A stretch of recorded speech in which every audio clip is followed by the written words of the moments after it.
One of my favorite cuisines in the entire universe is one that's not super common, and it's Ethiopian food. I actually got a chance to visit about 2 years ago, and I was there for a very short time, but in that space of time I managed to try pretty much ate the whole time. The great news is that I'm back here and I want to introduce you to some of the most delicious staples here in Ethiopia. So without further ado, here they are.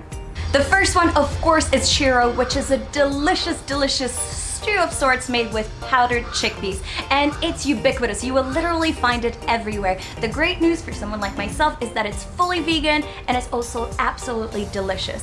The one thing that you'll also find everywhere in Ethiopia is injera, which is a type of pancake, let's say, but it's used not only as a plate or a covering for your plate, it's also used as a utensil, so you eat with your hands. And it's made with teff flour, which is a little bit sour, and to me, absolutely delicious. And it costs usually between 40 to 60 birr, which is very cheap, so I highly recommend you check that out if you're going to Ethiopia. Many Ethiopians like to start their day with some scrambled eggs and a bit of minced meat, but personally, as a vegan, I had a different favorite, and that favorite is called firfir. So you know we discussed the injera, the thing that you eat your food on and with. Well, in this case, it's also the main component of the meal itself. So firfir is kind of a mixture that consists of injera, tomatoes, and usually some chilies. And it's absolutely delicious if you like injera, of course. And one word on chilies. Ethiopian food actually can be pretty spicy in some of the restaurants, so if you're not feeling up to the challenge, do mention that to the staff beforehand. All right, let's take a moment and just thank the universe for the miracle that is beyaynetu.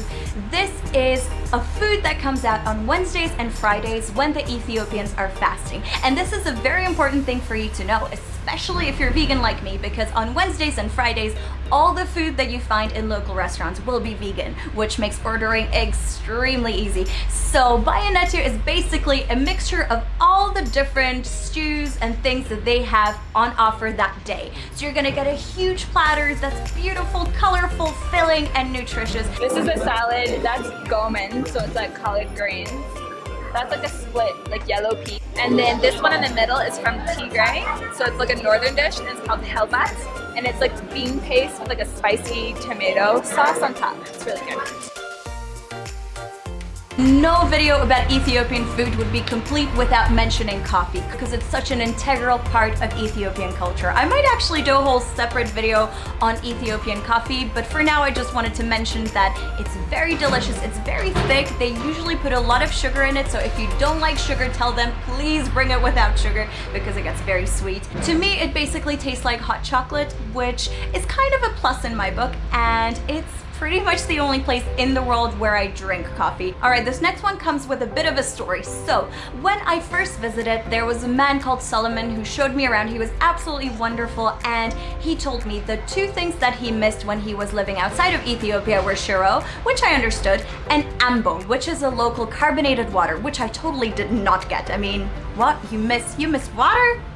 Well, that was until I tried it. Ambo is delicious. I don't quite know why, but it just is. And their local mineral waters don't really have many minerals in them, so Ambo can be a great way to replenish those.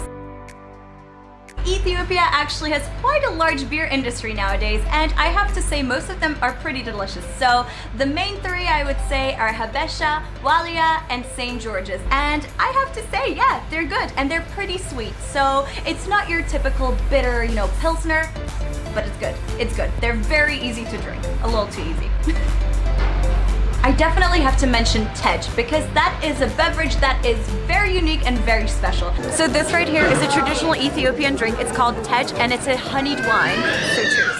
It's really nice. It's a little bit sour, a little bit smoky, and very unique. So I really think you should try this. And it looks intimidating, but it's about 5%, so not even that strong.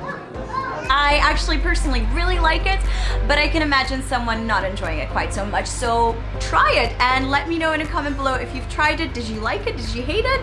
I'm super curious. In America particularly, there are quite a few Ethiopian restaurants, so if you can find one in your neighborhood, go check it out like yesterday.